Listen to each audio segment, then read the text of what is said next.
రాత్రి కరూరు సభలో జరిగినటువంటి తొక్కిసలాట ఏదైతే ఉందో ఆ తొక్కిసలాటలో మొదట 10 మంది చనిపోయారు. తర్వాత ఏమొచ్చేసి 39 మందికి చేరారు మృతుల సంఖ్య ఇప్పటి వరకు. ఇంకెంతమంది చనిపోతారో తెలియదు. 50 మంది మాత్రం తీవ్రమైనటువంటి గాయాలతో ఉన్నారు. వాళ్ళలో ఎంతమంది పోతారో తెలియదు. ఇప్పుడేమొచ్చేసి విజయ్, నా యొక్క హృదయం ముక్కలైపోయింది, నేను చాలా బాధలో ఉన్నాను, పదాలు రావడం లేదు, ఏం చేయాలి అర్థం కావడం లేదు, నా సోదరిమణులందరికీ కూడా ప్రగాఢ సానుభూతి తెలియజేస్తున్నానని చెప్తున్నాడు. ఎవరికి కావాలి నీ సానుభూతి?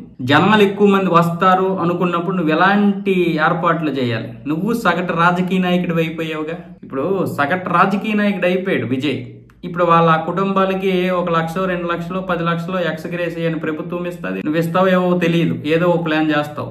ఇప్పటి నుంచే బలి తీసుకున్నావు నీ పార్టీకి. నిన్ను చూడడానికి ఎంతమంది జనాలు వస్తారని తెలిసినప్పుడు నువ్వు ఎంత జాగ్రత్తగా ఉండాలి, ఎన్ని ఏర్పాట్లు చేయాలి? లాస్ట్ టైం ఇలాగే ఇంతకుముందు ఎప్పుడో ఒక శనివారం రోజు ఈ విధంగానే బహిరంగ సభ ఏర్పాటు చేసినప్పుడు తొక్కిసలాట జరిగితే ఏం కాలేదు ఎవరికి. పైగా ఆ చైర్లు, ఆ ప్లాస్టిక్ కప్పులు, చెత్త చెదారం అంతా అక్కడే వదిలేశారు. ఇంక దేశాన్ని నువ్వేం బాగు చేస్తావు?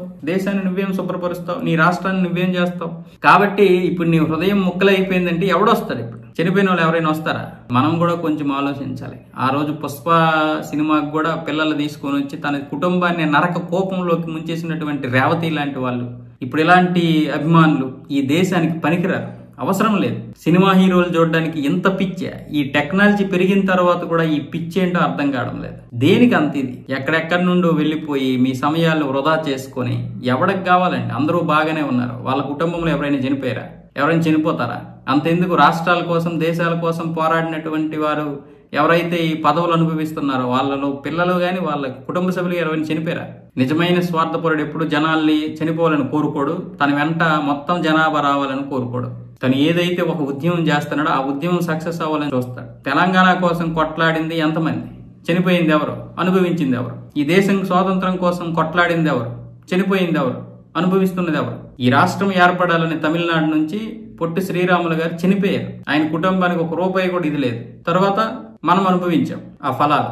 నిజమైన నాయకుడు ఎప్పుడూ కూడా ప్రజల్ని ముందుకు తీసుకెళ్లి రిస్క్ లో పడేడు. ప్రజలు కూడా దరిద్రంగా ఆలోచిస్తున్నారు, వాళ్ళు కూడా మారాలి. ప్రజల్లో కూడా మార్పు రాకపోతే ఇలాంటి చావులు తప్పవు. ఇంకా మన దేశంలో ఉన్న దరిద్రం, ఇంకా మనకి ఏదైతే బలము జనాభా అదే బలహీనతగా మారుతుంది. ఇంతకుముందు క్రికెట్ తొక్కిసలాటలు కావచ్చు, మన తిరుపతిలో తొక్కిసలాట కావచ్చు, ఇప్పుడు ఈ తొక్కిసలాట కావచ్చు, ఇంకో తొక్కిసలాట కావచ్చు. మనలో క్రమశిక్షణ ఒకటి ఉండాలి.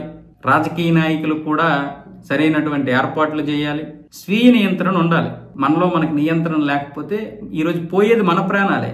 వీళ్ళు వస్తారు, రాజకీయాలు చేస్తారు. ఇప్పుడు డిఎంకే వస్తుంది, రాజకీయం చేస్తుంది. బీజేపీ వస్తుంది, రాజకీయం చేస్తుంది. అన్న డిఎంకే రాజకీయం చేస్తుంది. వీడు కూడా చివరికి రాజకీయం చేసుకుంటాడు. ఆ 39 మందిని పట్టుకొని వాళ్ళ జీవితాలు మార్చేస్తాడు. ఇప్పుడు మార్చేసానని చెప్తాడు. ఈ సింపతి కోసం కూడా ప్రయత్నాలు చేస్తాడు. వీడు ఫక్తు ఒక రాజకీయ నాయకుడు. కాబట్టి మీ జీవితాలు మీ చేతుల్లో ఉండాలి. మనం మారకపోతే ఎవడేం చేస్తాడు?